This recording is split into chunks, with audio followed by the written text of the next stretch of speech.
graphic nature of this program, listener discretion is advised. Deviants, welcome to show. I am the Clintoris, and I am here with the Guch. And I'm the Mad Devo. Oi! And we are the Social Deviants, who are here today to talk about a legendary film, the film that basically jump-started Mel Gibson's career, and that is the original Mad Max. It was released on April 12th, 1979. Yeah. So that's right around the time here. We're doing a little bit before the 40th anniversary because we have some other ones we want to get in around that time. But essentially, we're recording. It's March 22nd. We'll be posting this on March 27th, 2019. So that's 40 years. Can you guys believe it's been 40 years since this movie came out? Yes. Yeah, because honestly, it looks it. It has definitely not aged well. Yeah, definitely.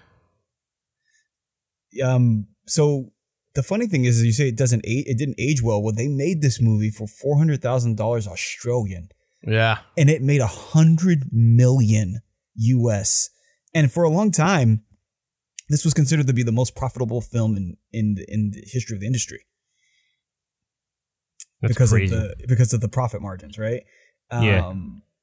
And I thought that, and interestingly enough, this film was banned in New Zealand and Sweden. Did you guys see that? Yeah. No.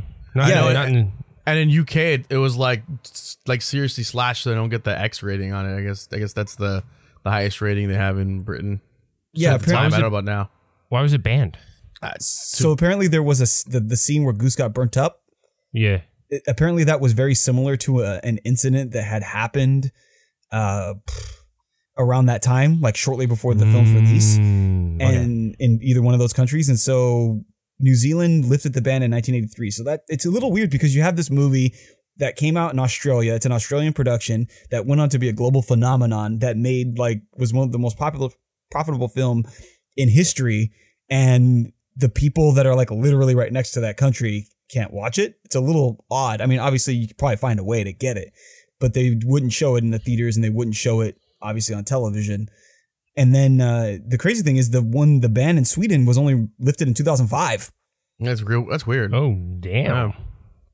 And interestingly enough, when this was originally shown in the United States, there was an American cast that they dubbed over the Australian. Yeah, I remember watching. It? Yeah, I watched those. Like they only started showing like the Australian cast like I don't know in like '95.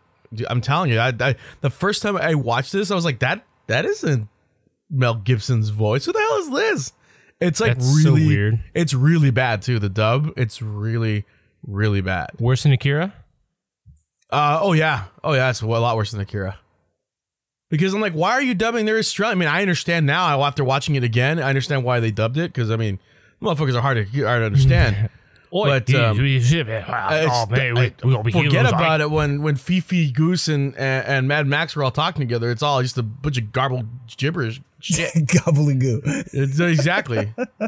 But yeah, it was a dub, and it's kind of like how Jackie Chan movies are dubbed, like the old ones. It's kind of the same thing.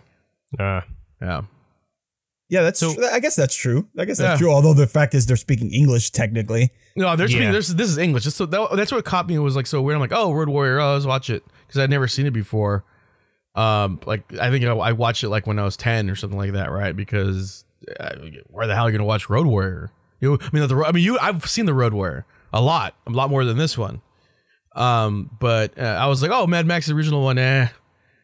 I remember watching it then, and I have the same kind of feeling I remember watching it now. So that kind of leads into my question: is did you actually enjoy this film? Well, see, here's the thing. I've seen it before, so I knew what I was expecting. This is gonna sound terrible, right? And you know what? Terrible. I am a terrible, terrible person. But I was waiting for the moment that his wife and his baby get killed. Why am I not surprised? I'm not surprised at all, Guch. Well, that's when the movie got good. Yeah, that's the MacGuffin. Yeah, Hold on. that's it. Hold on, Guch. You said that's when the movie got good. I'll have you know that was like literally at the an end, hour yes. and an hour and 15 minutes into it. There was 15 minutes left in the It's movie. the problem. Yeah, that's the problem. You spend an hour and a half of following this dude, building up to get 10 minutes of payoff. Yeah. Not even 10 minutes of payoff, like- because like the way he kills people off in the movie, it's just like, oh, he shot this dude in the chest and he just bleeds out, and then he runs this one dude into a truck, and then like the only interesting like, He doesn't death even, he doesn't even run he runs those bikers over in his car, and then just like some truck hits the last guy. I mean, the guy's eyes pop out was pretty cool, but it's not even him. The only interesting thing was the very end when he cuffs Johnny the boy to the truck, and he lights the match, and he's like, Your best Australian accent, go, Devo, go. oh, this saw is going to cut through those handcuffs in about 10 minutes, oi. But if you cut through your ankle, you'll get. Why do I sound like Cockney or something like that? I don't know. I was thinking the same thing. Is there a difference? Gooch, you said his There is. best. He didn't say it was going to be good. I thought it was great. It's probably better than I can do. Oh, definitely. See, that sounds English to me. It That's does. English. That It's sounds hard English, to. It's funny because well, I shouldn't even. I shouldn't criticize. Oh, man. Speaking of criticism, Stephen King shat on this film, called it a turkey. Back No in pun when it intended. first came out. Although, if you look at if you go on, I saw it was 90% approval rating on Rotten Tomatoes. So I don't know if it's the it's very nostalgia high. factor or it's it's gotta just be- a film from people's past or something like that. But I think it's just a nostalgia factor, to be honest. Honestly, you watch Road Warrior and you watch this with the Road Warrior, it's just so much better than this film. Dude, Mad Max Beyond the Thunderdome is fantastic. But compared to this film, yeah. honestly, I got to be honest with you. This movie doesn't even seem like it's connected to those ones. I mean, I know it's the same character, but it seems like a completely different film. the only connection you have to World. it is one is Mad Max and how he got his car and his limp. Yeah. That's That's it. basically it. That's basically because I mean they follow. Obviously, it's the same characters. Like in the next movie, the sequels, he has his knee brace on, and he has like that weird shoulder. If you notice that he has he broke his arm, right? So he has like that armor on his one arm that he broke. So I mean, the iconic Mad Max armor that you see in Road Warrior and Road Warrior 2. And Beyond Thunderbolt and Fallout and every other subsequent, like post-apocalyptic video game, yeah. Yeah. So when I was watching this movie, and I don't know if I paused it and I don't remember seeing it at all, but I read that there's a title card that explains that this movie takes place in like the not too distant future. And Yeah, it's the very beginning. Apocalyptic. Like, I didn't see that at all. So I'm watching this. I'm like, because I know Mad Max happens in a post-apocalyptic future, but like when you watch Mad Max versus Road Warrior, it's like night and day. Like Road Warrior is like desolate. Like it's almost like the world has been wiped away by nuclear, attacks. While this is just like they're in green and sunny Australia, and they're just in like rundown towns. That's it. Yeah. I always, when I went back to watch it was obviously I was a teenager. I was like, this doesn't seem all that, all that bad, to be honest. I mean, sure, it's dystopic, but so there's guys in motorcycles that are running around. Just carry a gun with you. You're fine. You're in a car. Run the damn motorcycles over. Which Like he those did. guys- like he those ran guys- off a bridge. They fell in the water and died. But what about that guy and this chick? That car must have weighed all those motorcycles put together. You could easily just ran them over. Yeah, but you know what happened? You got the puss going. He just got scared. Yep, and then he got that butt raped. That's right. You see that? I saw he was all red. Yep. Gross. You mentioned you guys are going all over the fucking place right Sorry now. about that. Sorry. Dude, I'm just amused. I'm just letting you guys go. This is post-apocalyptic welcome to show. So Exactly. first and foremost, I thought the same thing about the post-apocalyptic nature of the film, but actually looking it up, it's not considered to be post-apocalyptic at all. No, it's dystopic. It's actually considered to be dystopic, and Yes. it's supposed to be in the near future when society's on the brink of collapse. So it's not post-apocalyptic. okay. So maybe Which, because I was thinking the same, I was like, if we're being post-apocalyptic, which is generally some sort of post some nuclear war, some crap like that, or some, like you mentioned, the desolate, and this is like the type of thing that you would actually see. I think maybe in the newer movie, it's maybe some sort of global warming instead of a desolation, instead of some like post-nuclear thing. I don't think they ever explicitly say anything nuclear, at least in this movie or the new one. But I think it was obviously you're like, there's a lot of trees. There's Yeah, I mean, there's a lot. There's not a lot of water. They don't really show a lot of water, but and then there's like even quartz and stuff like that they mentioned. What are you talking about? They lived on a beach. Yeah, that's true. That's true. That's true. Actually, I take that back. They showed a lot of water, to be honest. Yeah, I was looking at the beach. I'm like, is that water radioactive? I guess it's not, because she was going on the beach and all this stuff like that. So maybe some time between Mad Max and the Road Warrior, there was a nuclear war. Because Road Warrior, there's like nothing. Well, we'd have to go back and watch that, but it's interesting because I think when I was reading up on this, the thing that spawned the idea behind them writing this film was that there was like a oil strike or something like that in Australia, and people had sort of gotten really territorial about like petrol stations and so forth. That's what they call it, the petrol. And so they thought, if we somehow ran out of like resources or or the society was on the brink of collapse, what would happen? And I guess their assumption was that people would do anything to keep vehicles moving. So they kind of base a lot of the story around that. And if you even look, there's a scene where the gang is sort of stealing oil, as though it's like it looked like a Fast and Furious type scene. Yeah, they're stealing from the truck. They were stealing gasoline. Yeah. So and like even we were watching it, and they're like, "Wow, they're wasting a ton of gas." Yeah, exactly. They siphon it out, and like the tube's just like spewing gas, and they're like, "Hoo." But you know what I like though? Get in the gas tank. On this, that you brought it up, they like when they're they're going through their little him and his wife are going through their travel. They pass by like a huge BP oil refinery. Yeah. Yeah, I was like, well, what are they worried? There's a huge oil refinery here. It's obviously working. What are they worried about gasoline about, Yeah, it actually, I think a lot of that has to do with the fact that they did a lot of guerrilla filmmaking in this movie, apparently. Yeah. So they were like closing roads without permits. So a lot of the stuff is like, well, how do you really take that stuff out of the background when they not really have controlled situations on like what's in the background of what they're shooting? So that's probably a big reason why you're seeing all this stuff. Because I bet you if he had his druthers, he would have preferred for it to look much more like the Road Warrior in the first movie. Exactly. You're probably right.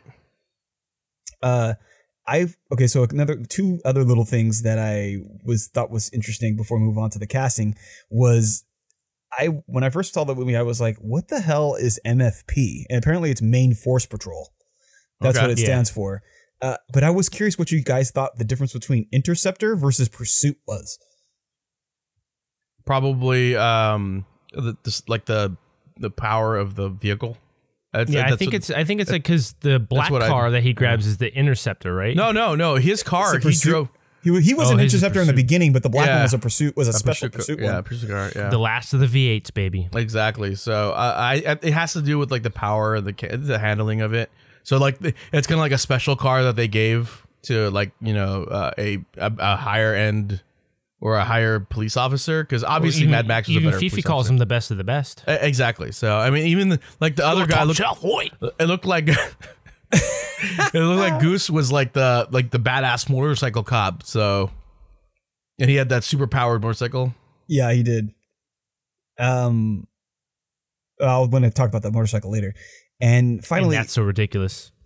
Exactly. And finally, the director George Romero, he directed. No, he didn't direct. George Miller. George Miller directed this, which he actually directed all of them. Actually, even including the new one, which I find interesting. Yeah. Which I love, by the way. And he wanted he likened this movie. His idea for it was that he wanted a silent movie with sound. Did you guys get that sense at all watching this film? Not at all. There was way too much talking. There was a lot of dialogue. There was way too much dialogue. Well, it's a lot of terrible dialogue, but there was a lot of dialogue. Bad, yeah. I kind of wish it would have been that. I think it would have saved it. That I would get that feeling because there's not because of the lack of dialogue, but the lack of score. So there is music in the movie, but in a lot of like the music didn't really stand out to me. Oh, it did to me. It was absolutely terrible. Yeah, it was, and it was funny because I thought terrible. It was terrible, but I still liked it more than the dialogue. Wow! Damn. Yeah, exactly. All right. Well, I thought the movie, the music actually stood out to me, Devo.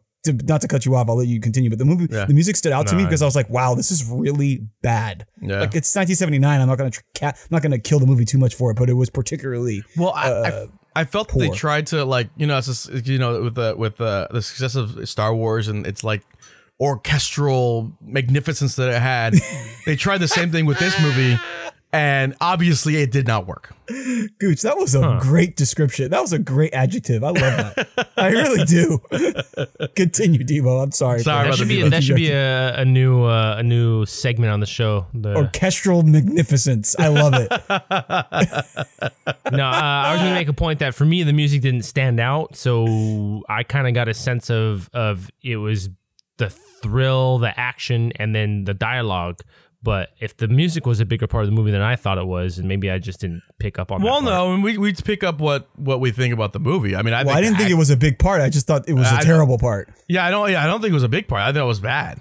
That's why. I mean, it just stood out to me because it was so terrible. The problem is the dialogue was bad, the music was bad, and like what do you have left is like some mediocre action in the middle there. And towards, like I said, I was waiting for the wife and the baby to die. I mean, I know it's sad and all, but at least I know that's when Mad Max turns into Mad Max. That's when Max goes mad. Exactly. So, all right, let's get to that casting director. Yes, sir. This was to be tough, to be honest with you. Well, the thing is, obviously, I don't know any of the actors in the movie. I've never seen any of. I don't know if I've ever even seen this movie. Watching it. Again, and I don't recognize any actor in the movie other than Mel Gibson. And I know that he was he had one credit to his name before this, and he was a virtual unknown before this movie came out. This kind of made him a star. Yeah. Apparently, the guy that played Fifi was the most famous actor on the set. The captain or the lieutenant or whatever. Yeah. Is that the big tall guy? The big bald dude. Yeah. Fool was huge, by the way. I was like, this fool's like built. Yeah, strutting around that sexy little scarf, dude. That fool, he liked the man, dude. He did, and there's nothing wrong with it. I'm just saying, but that fool looked like what Rob Halford would go out for and stuff, dude. He listened to Meat Grinder by Judas Priest, dude. That's so funny that you mentioned that because to go off Clint, a lot of the actors here we're not familiar with, so whatever they did is what they did. So what I chose to do is take some of the key roles and try to think of who I thought would have been good fills for if we would swap them out with American actors or whatever. Rob Halford was my choice for Fifi. You know who would have been for me? That the German pilot mechanic from Raiders of the Lost Ark. That's who Fifi is. I'm pretty sure it looks like the same type of guy. He's the same type of big. The one that gets cut up by the fights, on the plane. Yeah, the one that gets cut up by the propeller. That guy. Okay. Yeah. But So, anyways, obviously Mel Gibson, great as Mad Max, right? In all incarnations of the character. We got Tom Hardy as Mad Max in Fury Road. I thought it was a great job. Yeah. So I thought he was great, but if we were gonna have a different Mad Max, I was thinking that especially if you want to keep it Aussie, I'd like to see Hugh Jackman as Mad Max, like an older Mad Max. Older man. I mean, I have a list of actors here. I have an actor that I actually would love to see who is Australian, and it's not Hugh Jackman, but I wouldn't mind seeing Carl Urban. There you go. Oh yeah, that's a good one. Carl Urban did a fantastic job. And like some people on my list here are older or not alive, so I just put them in because I can see at certain times in their career being like good fits for these roles. Bubba Zanetti, that blonde dude, he looked just like Johnny Lee Miller. Like he was like a spitting image of Johnny Lee Miller. Or from Karate Kid? No, Johnny Lee Miller from Hackers, from what else is he in? From Trainspotting. Yeah, you know who else that could be? Ribici, what's his name? Giovanni. Giovanni could have been him. He could have. And you know who else I put on my list for Bubba Zanetti? Who? Our boy Matthew Lillard. Oh my god, this motherfucking guy. Dude, we're gonna watch Hackers. They're literally getting all the guys from Hackers here. Dude, hack the planet, baby. That's right. Get what is her name? What's her Angelina? Angelina for the main chick. Well, have her get run over by a motorcycle. There you go. We could have the little Mexican guy be Sprague the baby.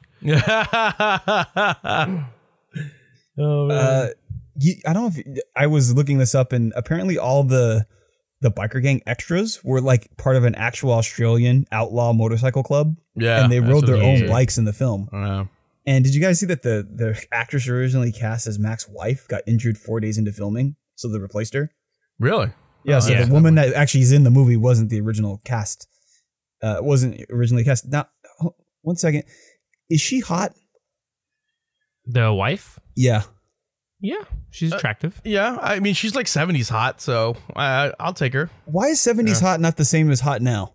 It's just a different era. There's a lot of women in this movie, and there's like none attractive. They're like 80s hot too. I mean, it's just different, man. Yeah, but what's her face from like Conchita Alonso and the other chick from Total Recall? She's 80s hot. Yeah, but she's still like hot now. But like she's like old, but she's like an older woman hot now though. She's perfect example.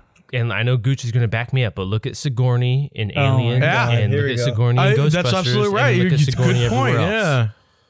I like Sigourney in that. That's it. She's not hot. She's 80s hot right there. Or she's not hot at all. 80s but you hot. look at her in Alien, you look at her Aliens, you look at her Ghostbusters. She was top of the list. Yeah. No, stop it with this, you guys. I can't believe you. Well, see, that's what we're telling you. She's 80s hot. And then once the Alien Resurrection came around, you're like, ugh. Yeah, and Gorillas in the Mist. You know what? Keep her in the mist. Keep her in the mist. You know, bring the Gorillas out. Put Sigourney back in the mist. This motherfucking I want to go through a couple of my other choices for some of the characters. Goose, I thought looked just like Hugh Laurie.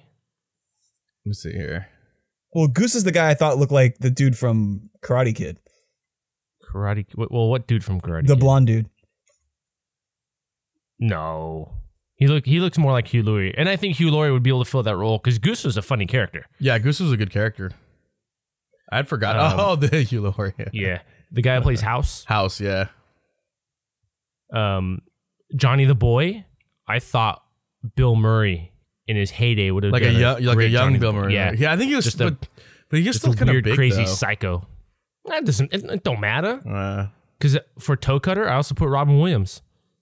Oh, I can see Rip Cutter's the main biker guy? The main villain? For the longest time, I thought it was Rip Torn.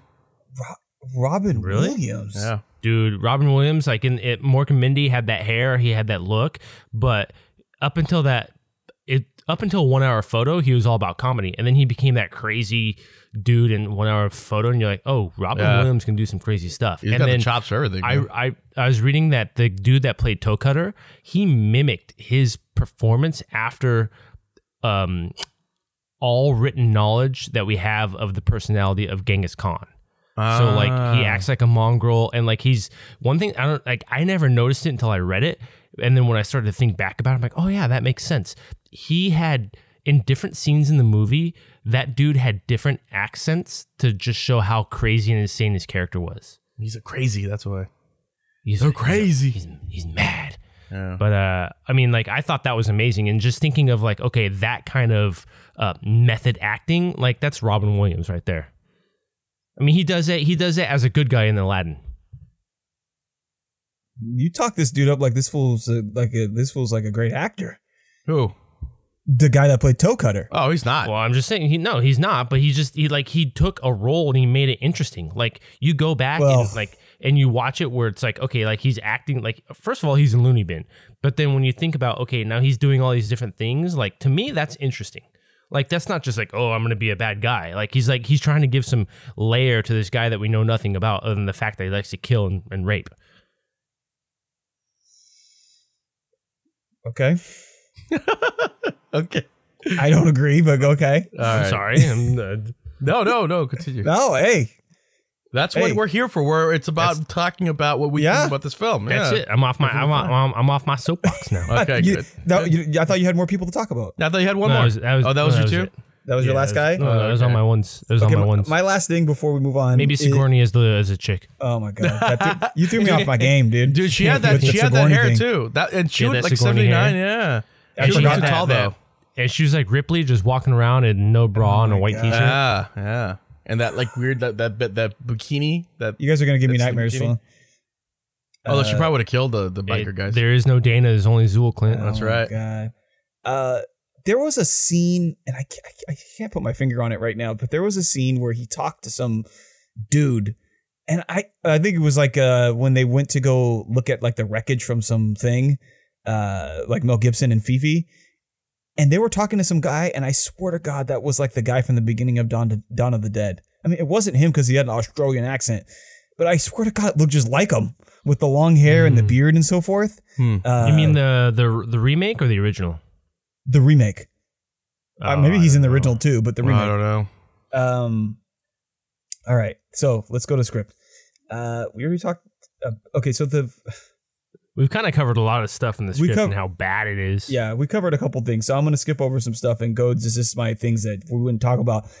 The dude, the Knight Rider at the very beginning, right? Did you think that? I don't know. I first of all, I didn't understand a fucking word he was saying.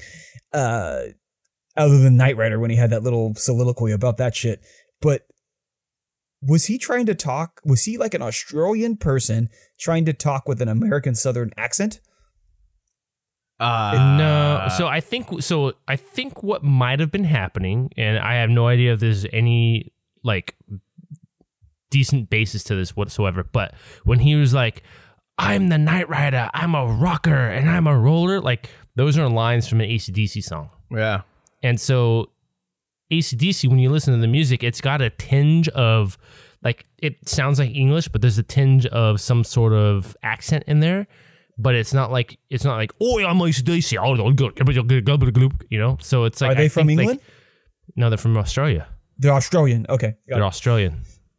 Got it. They're an Australian rock and roll band. I don't know why I sound like the Beatles right there, but so I think because he was, and hence why AC/DC's in the movie, at least that line from one of their songs.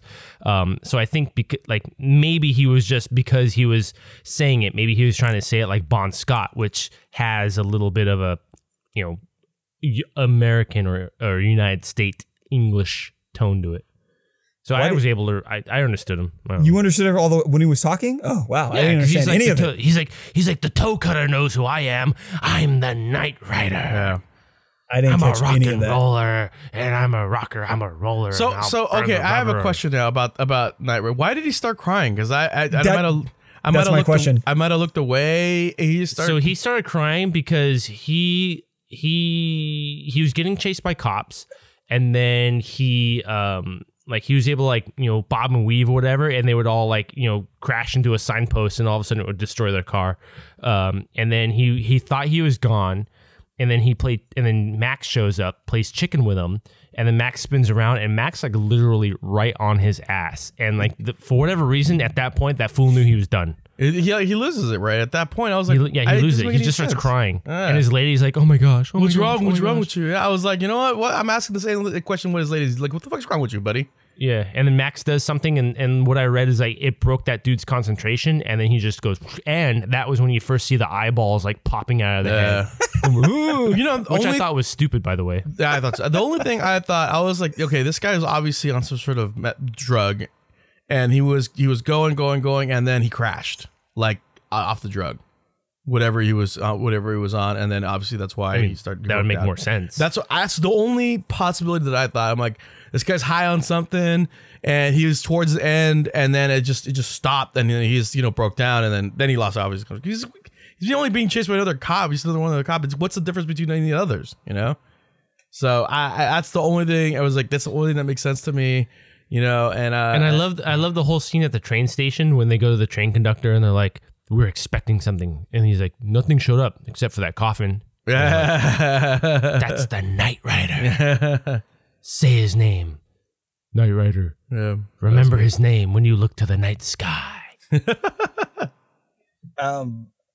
That scene, since you mentioned it, that fucking scene, that fool says, okay, first, was that the first time that character spoke, Toecutter? I think it was. Think it was. So it was. So this fool's like walking, and this fool like turns around super fast and puts his hand ever so gently on his jaw and says, "The Knight Rider. That's his name. The Knight Rider. Remember him when you look at the night sky." I don't know about you, what you guys thought, but when I saw that, I was like, this is fucking terrible. Well, the acting. whole Yeah, movie's terrible. of course it was terrible. What the fuck is going on? This is horrible. I don't know. If, like, for me, the only thing that I really liked of all the bad guys in the movie was Bubba Zanetti, because he was just like no selling everything. He was just like straight faced and just like that was the blonde guy that was like stoic. Yeah, that guy. I like that guy. That was my favorite character. He got killed too, though. And he went out like a bitch. Well, he is a bitch. But by the way, did you now when they showed him the Toecutter? First of all, he had like one eyebrow shaved off, right? Because he's crazy. Yeah, he's crazy. Okay. He's a And then Mongol, when he got off his bike, that dude, I think it was Bubba Zanetti, was it him? Or he was like wiping his face off and wiping his hair. And I was like, okay. And then Bubba Zanetti had like a shirt that was quite tight. And I was wondering to myself if they were an item. Oh, I know what you're talking about. No, I don't think it was him. I think it was another biker that was like wiping his hair and stuff like that. Oh, but do you think? Granted, that probably was true, which I thought was a little weird. And he had makeup on, right? Clint. No, I understand what you're saying. Yeah. Yeah, I understand what you're saying. I want to say yes because I want to say there's also a similar character in Road Warrior with Lord Humongous, who's like blonde, very effeminate, things like that. And like you don't get the effeminate aspect from Bubba Zanetti, but he's just like I don't know. But there were other bikers that did. He's also like the pretty boy of the group. You know, you look at like the rest of the groups are all like dirty mongrels, but he's like well kept. You know, he's clean. He just hates Johnny the boy. He does. You know what surprised me? There was a lot of Italian names for the bikers. There were, but there Bubba was Zanetti. Who's the guy that lost his hand? Condolini. Condolini. I was That's like, what he says. She goes, that's Condolini. He wants his hand back. I was like, this fucking guy. I was like, why are there so many Italians? But at least Condolini looked like an Italian. Yeah, he did look like Italian. But what are there a lot of Italians in Australia? I don't know. Apparently, and they were all bikers. I guess so. I thought it was funny. I did too. Did you? Okay, now the couple that was in like the hot rod or whatever it was. Yeah. Okay. First of all, I have some questions about what happened to them. But the first thing is, why did they even leave? Because they saw, they left because the gang were picking on some like skinny dude, and then they took him like into one of the, I don't know if it was like a grocery store. Yeah, I got that part. And they threw him out, and they drug him out, and they started beating on him, and then I don't know what relation that guy had to the dude in the sports car or the whatever car, but once he saw that happening, he flipped out, and he and the chick they took booked off. it. Yeah, that's like I thought the guy just panicked. They're like, well, it's not gonna happen to us, and he just took off. Yeah, but which is funny too. Go ahead. When those two characters are introduced, they're like butt naked in the back of their car, and that fool's got like fur-lined seats. And then all of a sudden, it cuts to like them beating up the guy, and it cuts back to the couple, and they're like fully dressed. Yeah. Well, the thing I didn't get that is I don't know if they were naked though. I feel like it was just the angle or something like that. But I don't know. I mean, they like definitely shoes were in there. But like they were in their undergarments. Yeah, for sure. because like the guy pulled. I'm like, oh, we're gonna see some titty. And like, no, the guy pulled away his arm, and she had like a tube top on. And I was like, man. Yeah, and okay, but the thing I don't get is if they were trying to get away from them. They left after the guys were already leaving, though. So then they went the other way. No. So if you rewatch it, and the reason why they get chased is because when they're beating up the guy, for whatever reason, Toecutter is at the train station and he's kneeling, and then all of a sudden he jumps up like he senses something, right? Yeah. So he books it to the town, and as he's running back, the dude in the hot rod hits Toecutter. Yeah. You're like, So because he hits Toecutter, they all hop on their bikes and chase him down. I think if Toecutter wasn't there and the guy just took off, then like the people wouldn't care. Yeah. But because they hit Toecutter, that's when they go crazy. Yep. So okay, and then my other question is, so I'm assuming they raped him. I think they did, and I believe both the man and the woman were raped by the gang. And because the guy had like blood coming out of his ass, so I'm assuming he got sodomized. Yeah. And okay, so they raped both of them. So that means that you definitely have some curiosity going on or some stuff happening. I think it's, I don't know if it's curiosity more other emasculation. I don't know if it's type curiosity. Of thing? No, I think it's just they're crazy. I think that's the thing, is that the whole group is crazy. They're just psychos, and so they get their rocks off however they want, and they found a hole and they went to town on it. Honestly, I think it's like a theme too, like just like how in Road Warrior that Lord Humongous does keep that dude, as a boy toy type thing. It's like a pet. Yeah, exactly. So I think it's that type of theme where like it's really terrible to say now is like, oh, these bad guys, they're also possibly gay. It's like it doesn't make any sense, but for do you the think that might have been a theme to be like to have being a bad guy or being crazy and being gay? I mean, or like related in some way, or like the fear is that like there's these bad people out there, and if you cross their paths, they're gonna rape you. Well, I mean, that's always probably it's 40 years ago. So yeah, it's 40 years ago. Yeah.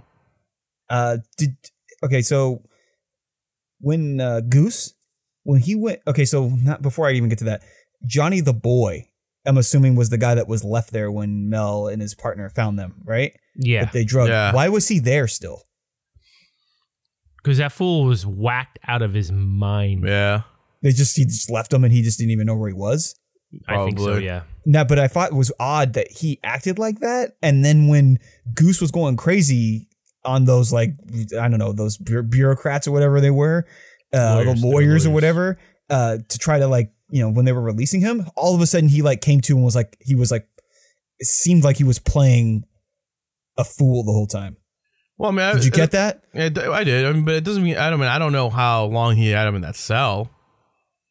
Oh, you thought he was sobered up by then? Probably. Maybe sobered up, but I think also the thing is that he's a wacko, and because he was put on trial and the victims never showed up, the townspeople never showed up, so he got let go. And being in the presence of his lawyers, I think he was just like, oh, there's nothing wrong with me. I'm perfectly fine, perfectly normal, perfectly healthy.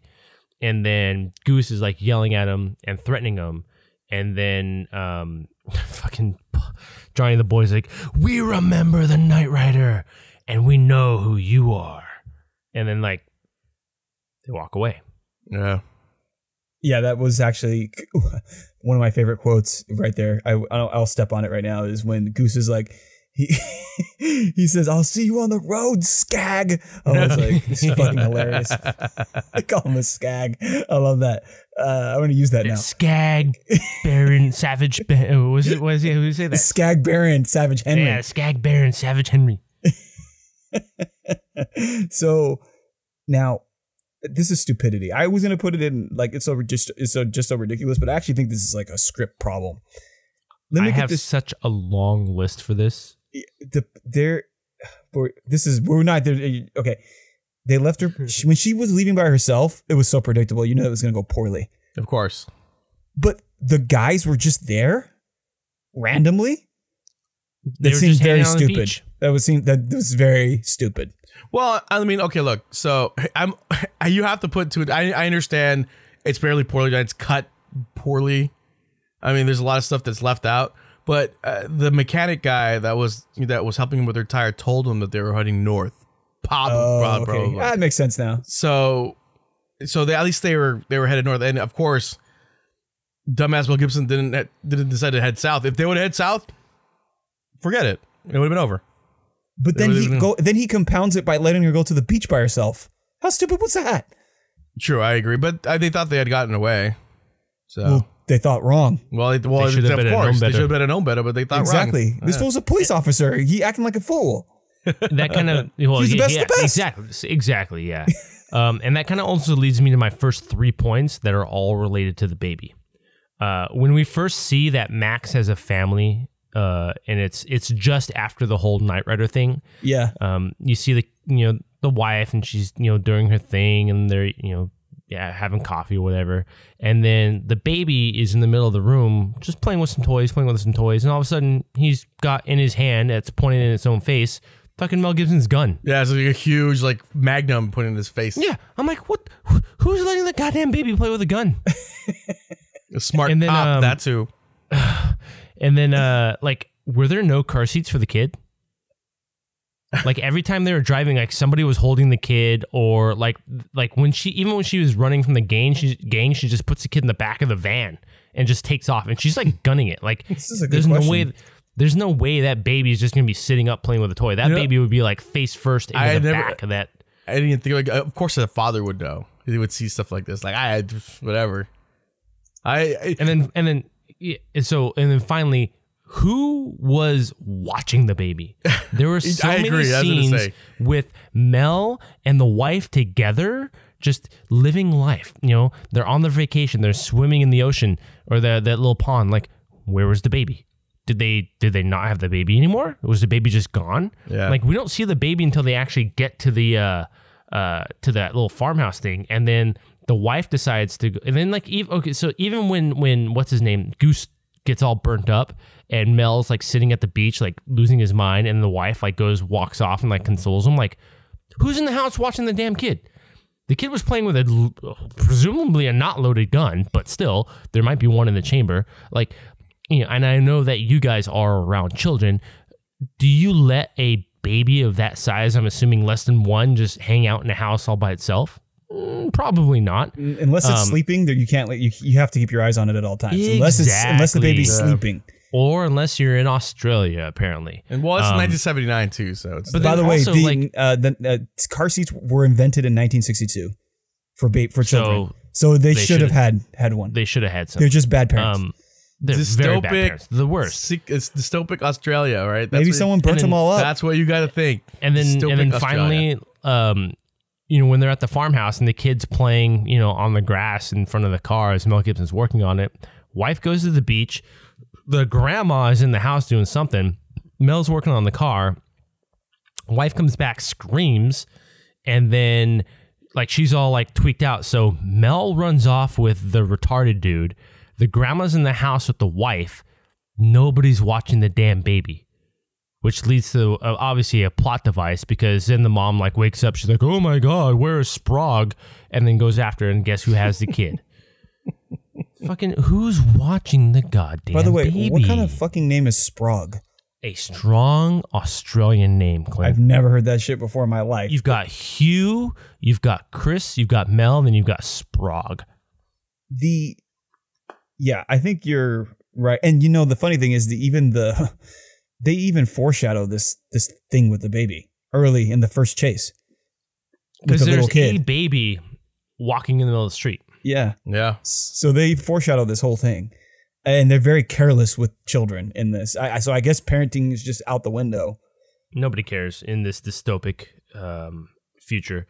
I don't know if you picked up on this, Clint. I'm pretty sure Lucho picked up on this, but when that one dude, one of the Interceptor dudes was like, I guess he went face first into the glass, so he cut his neck. And then the next time you see him, he's like, "Man, you will do this." I need to bring it up. Where you're like, "Oh my God, I am a Rudy poo candy ass." I was saving this one, but my God, that was hilarious to me. I did not. I was like, "Wait a second, what the fuck?" Like, obviously, like, it's a terrible situation, but when I heard that, I was like, "Oh my God, that's so funny!" Like, that's ridiculous to me. I was like, I am a Rudy poo. Max, you have to calm down. Even the way that he inflected his voice while he was using it was preposterous. Yeah. Now, another question for you guys. They have ice cream in the apocalypse? Or apparently. The dystopian future? Apparently they did. Why not? Yeah. I don't think they would have had that in... I don't think they would have had that in Road Warrior, though.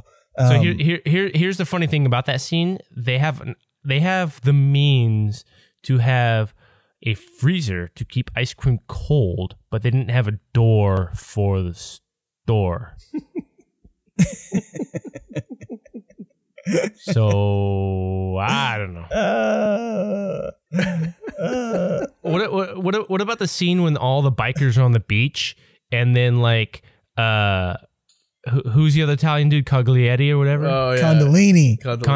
When Condolini and Mud Guts were basically raping a mannequin, And then what is that? I don't understand what's happening. I don't understand that scene either. it was a horny Italian thing. Again, I think that's just goes to show how crazy these guys are, right? I think that's the and only then reason it does. and So then hold on. Toecutter. The guy at the person he was talking to at the very end, was that Johnny the Boy?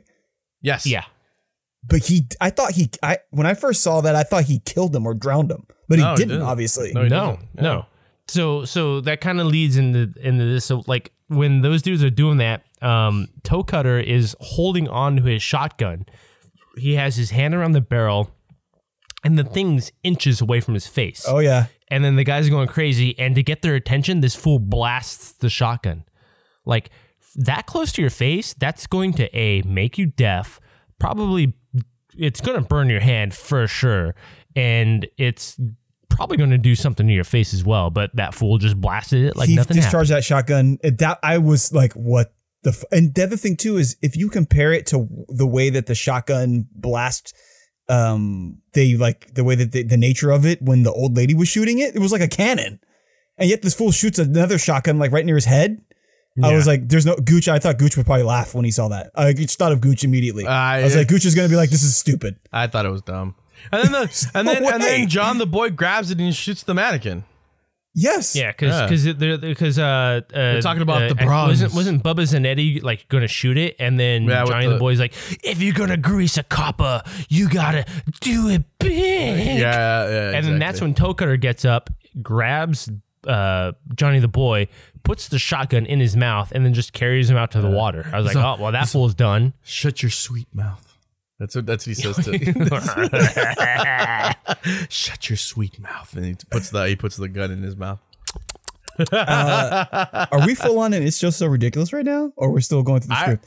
Oh no, I thought we were well into just ridiculous. Because I had a couple more things here. The problem is in. the whole everything's just so ridiculous in this movie. So. Now, okay, the Knight Rider, he doesn't wear socks when he's driving.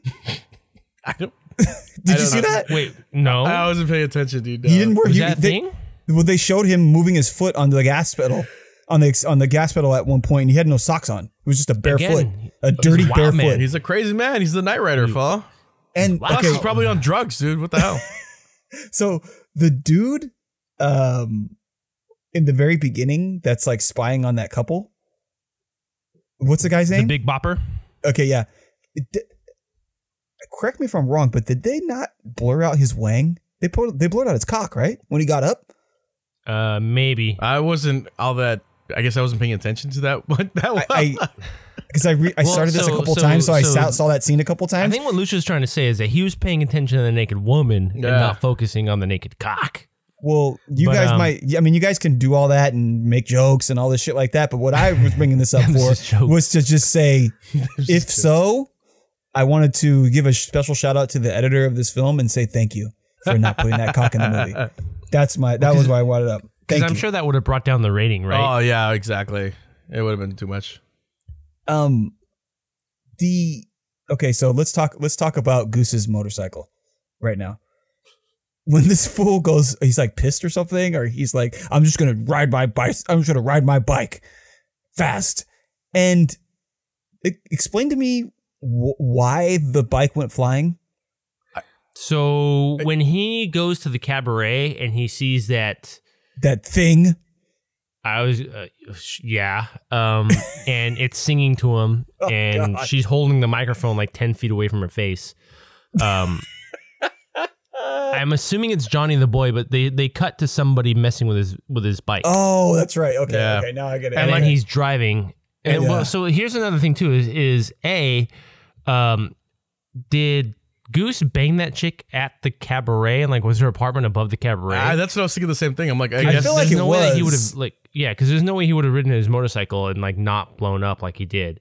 But so and then like he just got done tapping it. He's living the dream right now. He's like, man, I'm gonna go crazy. He's flying, and then like I love how he's just going, and then like something happens, and the way he flies off the motorcycle, like typically like whenever you see a motorcycle accident, like the nose goes down and the guy goes flying head over heels, but he goes the opposite direction. Like he goes butt up in the air. And then he lands on his back and like rolls and rolls and rolls. And then he gets up. He's like, oh, that sucked. That fool would have been, every bone in his body would have been broken. Like the whole thing is that, usually like they'll cut the brake line so there's the brakes don't work. The fucking tire seized on him. Yes. Right? And I'm like, what would that do other than slow you down? And it was the back tire. Yeah, and it seized on him like for no real reason. I don't think he would have flown backwards. The top would have came up. Yeah, right? exactly. The front wheels would have came up. And he was in a wheelie. It flipped over maybe, but he wouldn't have gone flying forward like that. It looked like it went like it looked like the motorcycle went down, but he flew up. Like for whatever reason, like he had an ejector seat or something, And maybe that's what it was. Maybe it was like a safety device. It had an ejector seat because obviously he wasn't hurt. Australian ejector device, exactly. And then I don't know how he was able to call a jalopy to come pick up his bike, which he steals, I guess. Now here's the other thing too. When they're in that truck, like I think it's Johnny the boy, he's like has like I don't know what it was, some piece of metal or something. This fool is like fool's on a hill, and these fools were driving like 50, 60 miles an hour. This fool throws it perfectly to land in the windshield. Get the fuck out of here with that bullshit. Johnny the boy. 10 out of 10. Johnny the boy. God. It's all those drugs make him like, his acuity could be like really good. Heighten his senses. Yeah, exactly, heighten senses. Now, what did you guys think of the scene? Now, I don't want to laugh. But what did you guys think of the scene where Goose was all burnt up in the hospital? Oh, when his hand, his hand came, his hand came out. The shit that motherfucker said, I couldn't even believe he says it. The doctor? He goes, no, Mel. He's like, that thing in there, that's not even Goose. No way. Yeah. I mean, he's like obviously disillusioned, but I was like, how the fuck could he say that? Yeah. That was horrible. His best friend's all toasty. No, what made me laugh is when the doctors are talking about about Mad Max's wife and his kid. They're like talking hella loud, and he's like right there. He's like, but don't tell him. Tell him that she'll survive. I'm like, what the fuck are he's right there? And then they all look at the door. Yeah, exactly. And he's standing right there. Yeah. Tell him they survived. Like, how's he gonna? He's not gonna know that they died. Yeah, because they're like talking about how getting ready to harvest is like his wife's like organs and stuff like that. Yeah. Well, dude, they amputated her arm and one of her legs. Yeah, exactly. So I was like, this is ridiculous. I started laughing. I'm like, these doctors are like hardcore Australian doctors, dude, because they don't give a fuck. Dude, it's in dystopic Australia. There's no F given. But tell her that she'll be fine. Get the fuck out of here. Now, she's got the flu. Let's cut off her legs. I have another question for you guys. The scene where, like, right before Mel, it's a scene that precipitates Mel Gibson getting like his leg messed up and getting his arm run over. Right? He parks a car. He gets out. He looks. There's like a dude that's laying on the ground like a motorcycle, and there's nobody else around. And all of a sudden, no one. Like all the gang is there, and they shoot him, and they're like running over him. I'm like, he gets sniped. Yeah. I'm like, there's no. But there's sound. The like how did he not know? He looks around. There's nobody, and he's looking up the road, down the road, to the side. He looks behind him. There should be nobody there.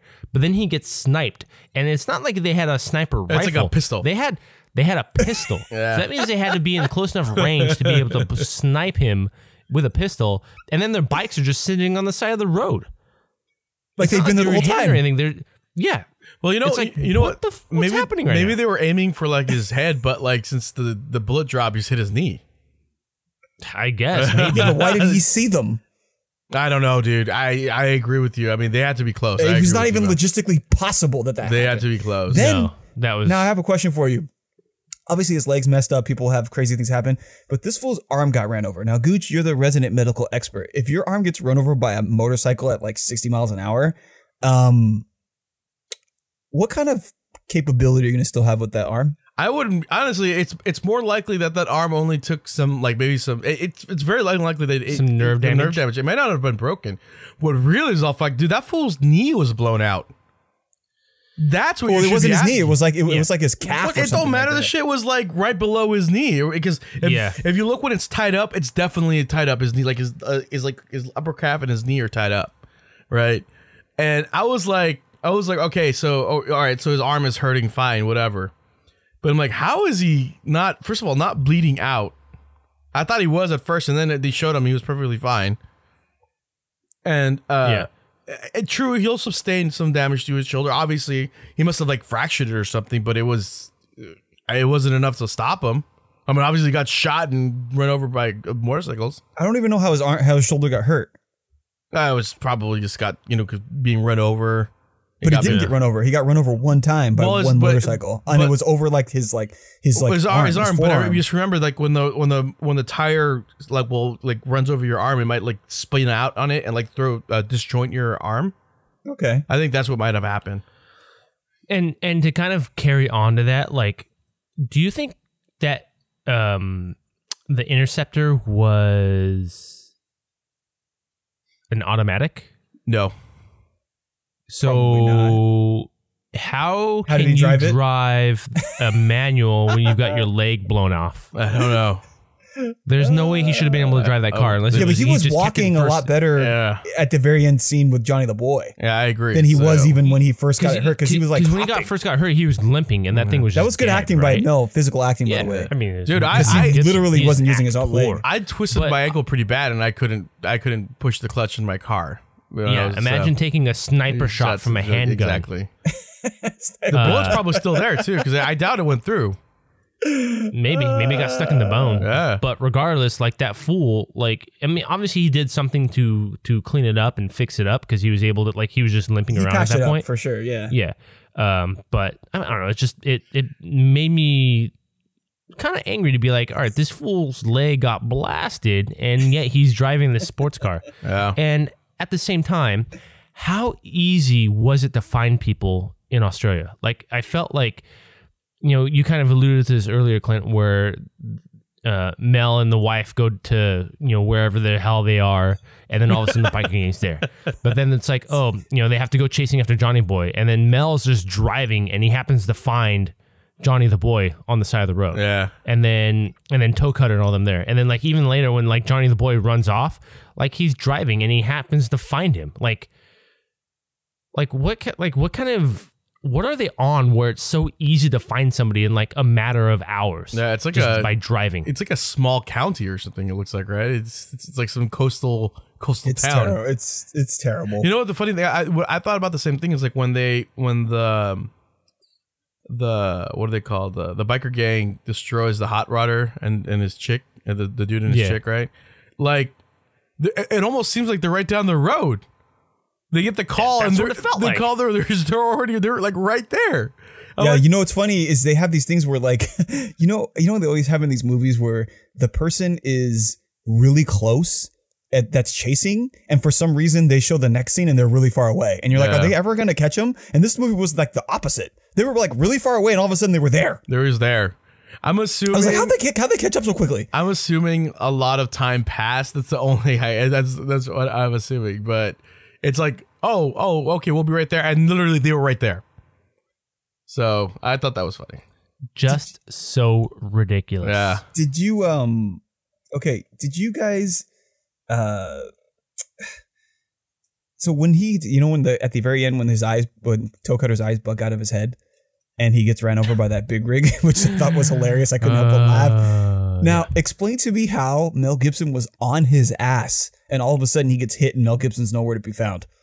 And then he's driving off a couple seconds later, he wasn't even literally a foot behind him when he hit the big rig. That's got to be poor editing. It has to be. It's got to be poor editing. It's terrible, dude. That's terrible. Now, the last question I have before we get on to the Kim Coppola, right? If you're Johnny Boy, it's at the end, and you're Johnny Boy, and you get tied up you get locked onto with handcuffs to that car, and Mel gives you the saw, which was actually very much like the movie Saw, actually. Yeah. Which I thought was funny. Maybe that's where Saw got it from. But would you cut through your ankles? Would you try to cut through the handcuffs, or would you perish in the explosion? Because those are your only options. What'd you do? I mean, I think either way he was gonna die, because he walked off, and it was 2 minutes, and it boom. Yeah. So even if he tried to cut off his ankle, I think he would have still got it blown up. It's one of those things where he pretty much lied to the dude, because he knew he was gonna die. If anything, he should have tried to take the hacksaw and throw it at the gasoline in an attempt to knock it away. That's one thing. And why did it explode like that? It's just gasoline. It would have just burned him up, just like how it burned up Goose. Well, maybe that truck was just full of gas. You or something. go put gasoline and explosives. You went boom boom. It's full of fertilizer. He just went boom. there is full shit, man. Yep. All right, Devo, I turn it over to you. So for this week's Kim Coppola Award, which is awarded to the worst actor of the film, Mad Max is chock full of them. So this could be very, very interesting.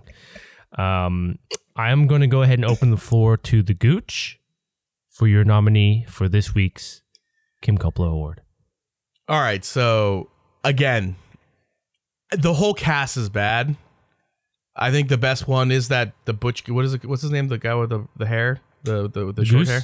No. Bubba Goose Zanetti? Goose is good too. Yeah, Goose and Bubba Zanetti. and Bubba Zanetti. Apart from them, and they were okay. They weren't great or anything. They're just normal actors. For me, it was weird because I couldn't tell whether they were acting or they were just being Australian. So it was just the bunch of dudes being filmed in some dystopic world, right? So I was like, it obviously was really bad. Okay, so for me, I think the guys that took it were it was the two mechanics first, but mostly the mechanic that worked on the Interceptor car, because that guy, he was terrible. Oh, the guy that was in it for a second? But he was terrible. Okay. It was him and the other mechanic. It could be both of them because they were like the same character. One's more zany than the other. But whoever that guy was, oh God, he was so terrible. And I'm glad he was in it for such a little time because they would have just made it worse. I wanted to fast forward through through that whole thing. And of course, Mel Gibson wasn't saying anything. He was just like he had a boner for the car. He's all, look at him. He's in a coma. Yeah. God, it's so terrible. So that's your choice? That guy, whoever that the MFP mechanic? The MFP mechanic. All right. The Clintoris. Who is your nominee for this week's Kim Coppola Award? You know, originally when I thought about this, I thought I was going to choose the Nightrider because I just couldn't. But I think the problem is I can't gauge whether he was bad or not because I couldn't understand a fucking word he was saying. So I'm actually going to pick Toecutter. Hugh Keysburn is the guy's name. I just thought he was preposterous and terrible. And I didn't really even like the character that much. I just thought he was, it's, to me, that character should have been like the way Robert Carlyle was in Ravenous, and he was just weird and like not charismatic at all and terrible. And he had a lot of lines. The actor did a terrible job too. He probably had more lines than Mel Gibson. Oh, definitely. He probably did. Yeah. He didn't do a lot with him. Well. So this brings us to an interesting crossroads because my nominee for this week's Kim Coppola Award goes to Tom Burns as Johnny the Boy. This fucking guy was the worst. Like, he was overacting. His overacting. Like from the second you see him when he's all skagged out after the whole rape scene, and then even on the beach, like, if you're gonna grease a copper, you gotta do it big. Like, it's so stupid. And every time I saw him, I wanted to puke. What about at the end, Devo, when he's like, I'm not a bad guy. Yeah. I'm just sick. I'm just sick. I'm like, you fucking the weasel. lawyers told me so. I was sick. And just like the way that guy performed, it was just, ugh. All right, so I guess I'll be the tiebreaker. Well, you have to pick a second guy. That's what we did before. Oh, that's right. You have to pick a guy that you didn't pick already. From that list, from our list. Yeah, you have to pick among the other two people. Oh yeah, then I would definitely pick, because I do like the line where with Toecutter's like, you have a sweet mouth. Shut it. Shut that sweet mouth of yours. And I thought you liked Toecutter. I did actually. Out of all the ones I did, he did have some decent lines and he did some decent things. Condolini wants his hand back. He's like, it's a joke. Can't take a joke, lady. Exactly. Yeah. I'd have to. Johnny the Boy was much worse than Toecutter. Devo, who's your pick other than Johnny the Boy between the mechanic Toecutter? Yeah. I mean, for me, the MFP mechanic was a nothing in the film. Yeah, exactly. Like, you saw him for a couple seconds, and it was just all right, whatever. Like, I just wrote him off. So if it had to be between those three, it'd have to be Toecutter. Like, even though he has some very interesting lines, and I do appreciate his method to becoming this weird Genghis Khan like mongrel. It's still just whatever. It's still just so bad. All right, I have to pick Johnny the Boy because I don't pick the mechanic guy. So I guess that means Johnny the Boy wins. Yeah. Oh, congratulations to Tom Burns. Tim Burns. No, I wrote Tom. Oh, it's Tim Thomas. Well, you might as well stick with Tom then. Fuck him. That's what he gets. Yeah, dude, as Johnny the Boy in Mad Max. Oh my god. Okay, now let's talk about. It's a weird. This is going to be a weird category because like it already was. I mean, I guess the movie wasn't remade. I guess the new one was just a sequel to the other ones. Yeah, the events of those movies that already took happen. That's what I thought. Because when you first see Max, he's standing there with the Interceptor and he like his Mad Max gear on. Yeah, but he also has some flashbacks to some incidents that took place in the previous films, right? What I felt was that it was just another story within this long line of adventures that took place between, him becoming Mad Max, being Mad Max, and then ultimately being the founder of that weird, airplane kid cult that was at the end of Road Warrior of Beyond Thunderdome, right? So you think it takes place before Beyond Thunderdome? Oh yeah, definitely. I think so. Yeah, because in Thunderdome, Max is old. Yeah, he's already got old. Gray in his mullet and all that stuff. But when you look at Tom Hardy as Max, he's a little bit younger. So I think this happened before Beyond Thunderdome. Oh, that movie. He doesn't have the Interceptor in the Thunderdome, right? No, I don't think he does. He lost it on the way. He lost it somehow. Well, probably in that movie. I don't think he didn't so. have it. Well, no, he didn't have it, but sometimes he did have it at the end of the road. I mean, it got beat up, but I think he still had it at the end of the new one, the Road Warrior. Oh, but I mean, because he has it at the beginning of the Road Warrior, and it gets destroyed in Fury Road. Yeah, it does. It does. Oh, maybe that's how he loses it then. What do you think they should do with this franchise then? Like remake? I mean, obviously, probably remaking the original is not going to happen. But do you think that? I mean, I hope they make another one with Tom Hardy. I mean, I've obviously heard that the next one would be a Charlize Theron centered film, but I prefer to see Tom Hardy. I think Charlize, her story ended. What I would like to see is just a Charlize Theron movie, but not call it Mad Max because I liked her character. I know. What's she gonna do after the end of that movie? But I think they want to do like a prequel to it. I think. Oh, okay, fair enough. I'll watch it. Yeah, I'd watch it too. But you want to see a Charlize? Yeah, exactly. You want to see if you have to choose, you want to see Charlize or Tom Hardy? Apparently, they hate each other. By the way, I like Tom Hardy and I like Mad Max. I'm going to sound like a total asshole, but I like male oriented movies. I'm a dude, so. What you relate to. I do relate to it. So although I love sausage, I love Charlize as Furiosa. I think she was awesome. But if you tell me, would you rather watch a movie with Furiosa or Tom Hardy as Mad Max, being Mad Max, a badass Mad Max, I would go every single time Tom Hardy as Mad Max, killing people and doing Mad Max shit. Yeah, I agree. I forgot to talk about the quotes. You guys have any quotes that you liked? Oh, you heard mine. Yeah, the sweet mouth. We've covered a bunch. There's only two that I really wrote down that I enjoyed, and they're both from Goose.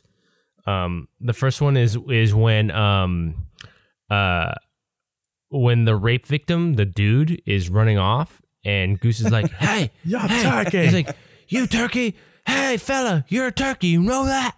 What? That I just started laughing. I was like, "Why is he calling him turkey? What kind of Australian slang is that?" I don't know.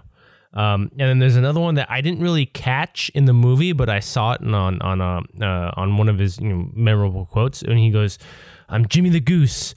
Wait, what does he say? "I'm Jimmy the Goose, larger than life and twice as ugly." Yeah, I think I heard him say that. Yeah, there's a scene. I think Fifi, when he's having that conversation with Mel Gibson. Mel Gibson's telling him he wants to quit the force. He goes, "What is this, Bunny Week?" I was like, "What do you say? Yeah. What the fuck does that mean? Do you guys know what that means?" I think it means like it's like are you like a foo-foo? Like a pansy? Are you poof? Are you poof? Yeah, poof. Yeah. He does. What is this, Bonnie Week? Bonnie. If there's any, was it Bunny or Bonnie? It was Bonnie. No, Bonnie. Oh, like Bonnie last like a bonnet, maybe. Okay. Yeah. When this fool tells him, I laugh because he right before he leaks, he's like, "Take a few weeks off, grow a beard," and he slaps him in the face. I love that. And then the last one that I thought stood out to me was when Max, I think the first scene where they show his wife, and he's like, the next morning he gets up and she's like, I don't know if she's giving him guff, but he's like trying to explain to her I have to go out and all this stuff. And he almost gets to the car and she's like, "Oi!" I was like, fucking Australian. That's sort of funny. I laughed. Oi! Oi! Oi! Okay, so let's go ahead. So another thing about that is that she does that sign language thing where she says, "Oh, I'm crazy about you." Like apparently, like good. That's not even sign language. It was just some made up shit that they did because he did it to her too at the pond or some shit. Or no, when he was working on the car before she went to the beach and he had like grease on his hands, he did something like that to her too. I don't know what the fuck they were doing. Auslan sign language is different from American Sign Language, which thanks to the Wiggles I now know. Like what she was doing was nothing in like sign language whatsoever. Interesting. Like cause she did the sign for crazy. That's not how you sign crazy. I don't know what the Auslan sign for crazy is, but I know it's not that. And then like she touches her nose or her lips or something, and like when you touch your lips, that's red. And then like she was counting stuff on her hands, and it's like with the Auslan sign language, you take you make a number 2 and you tap it on your other hand. That's a U. But she was like counting it on her fingers. Like I have no idea what she was trying to say. But I figured it was just gibberish, to be honest with you. It probably was. No, I figured it was. It didn't look like any sign language. That would have been awesome. Max is like, "Well, I know what sign language is, and you're not saying anything. So you're crazy. I should take you to jail, crazy woman." All right. So, what did you deviant worthiness, fellas? Let's wrap this one up here. Ooh, for me, I think if you watch Road Warrior, you watch Thunderdome, you watch Fury Road, this is something you should watch just to get a completeness for the character. I don't think it truly connects, although I have to watch the other movies to see if they call back to this movie whatsoever. But I don't think the events in this movie, other than turning Max into Mad Max, really have any brevity to the rest of the film. So I think it's something you can skip. To me, it was a very slow movie. It was a very sporadic movie. It was challenging for me to watch just because it was almost too laid out, if that makes any sense. And I personally, I did not enjoy the movie, so I would not really recommend it unless you're like trying to get the whole Mad Max experience, and obviously you have to watch it. What's the number?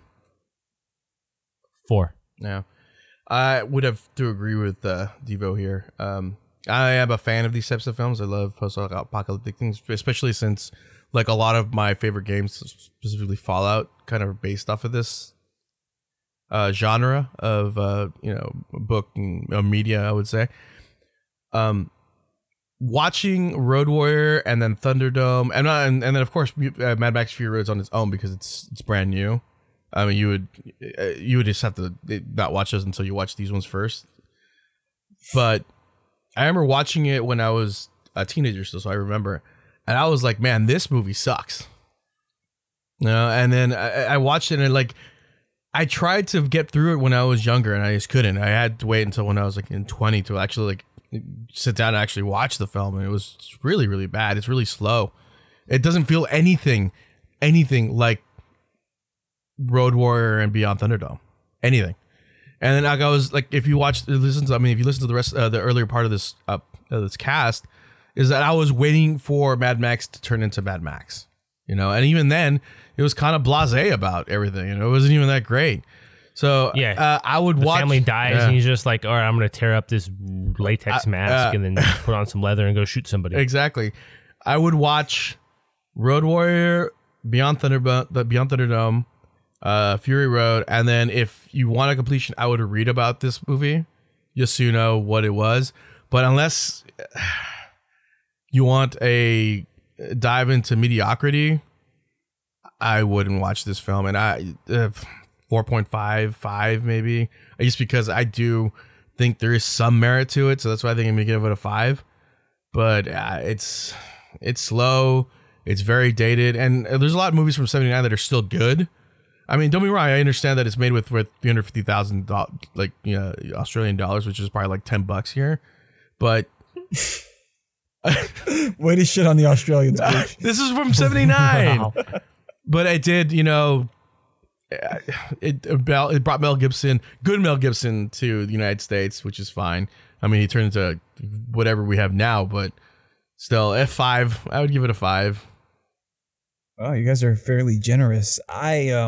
There's still some merit in it. That's why for me. Yeah, but give it to us. No, I don't think I commented on the remake, and I actually think that this is a movie that they should remake. I'd like to see this movie be remade, completely different script, and kind of rewrite the mythos of Mad Max with like Tom Hardy as his character, kind of see the origin of him.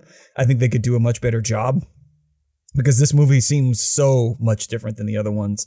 It doesn't even seem like it's the same world that they're living in. I don't quite see how they connect, like Guch said, and I feel like the movie is a B movie essentially, and like there's a lot of stuff that just doesn't make any sense, and I think that when you think about, is this movie, like if you like Mad Max Fury Road, or you like Road Warrior or Thunderdome, and you haven't seen this one, you're like, should I go back and watch it? I think Guch's what he said is correct, but even then I feel like even if you read about it, it really is not going to probably connect too much. So I think the movie was bad, terrible. Yeah. And I think you guys gave some scores that were quite generous. And I was thinking when I was, okay, if I'm going to have a number, is it better than Wing Commander? Which I gave a 1. And I don't know if it's better than Wing Commander, man. I mean, I'm just going to, oh man. Dude, I'm not going to say it's a 0. But wow. I'm going to give it a 1. Wow. I'm going to make it a 1. You can give it points. We have the ability to do points. Yeah. I'm just going to go with the 1. You want to do 0.1? You can do 0.1. Oh, man. The question is do you guys think it's worse than Wing Commander? No. Obviously not. You guys gave it a higher rating, so I'm going to say it's not. If I had a choice to watch this or Wing Commander, I would probably watch this. Me too. Oh, man. See, I'm not sure I would. Because I don't want to watch either one again. I know. I mean, neither do I. But if I had to choose, I'd watch this one again. Just because there are some things here that are pretty funny, and the car chases aren't that bad. Okay, I'll give it a 2. Yeah. I'm gonna give it a 2. It's a little bit better than Wing. To me, Wing Commander has set the bar. Yeah. It's the nadir of films that we've reviewed so far. So I'm gonna go with a 2. I don't think you should watch it. I think you should just enjoy Mad Max Fury Road in all its gloriousness, because like Devo mentioned, this movie is a little bit slower, and especially the second half of the movie when he goes on, like when he quits the force. I'm like, what the fuck is going on here? Like they're just gonna go on like some. It was so weird, dude. It was so happy time vacation. Fury Road is the antithesis of that. It's so just pure dude, action and Road glorious. Warrior and Beyond Thunderdome were the antithesis. It doesn't make any sense. That's why they did. That's why they changed it, by the way. But there's budget limitations and so forth. I understand. Yeah. So out of a possible 10, that gives this movie a 3.5. That's generous. That's to me. That sounds about right, to be honest. But it has 90% approval rating. So there you have it. Until next week, the same Deviant time, same Deviant channel. I'm the Clintoris, signing off with the Guch. And I'm a turkey. The turkey. Oi! I'm crazy about you. Shut your sweet mouth.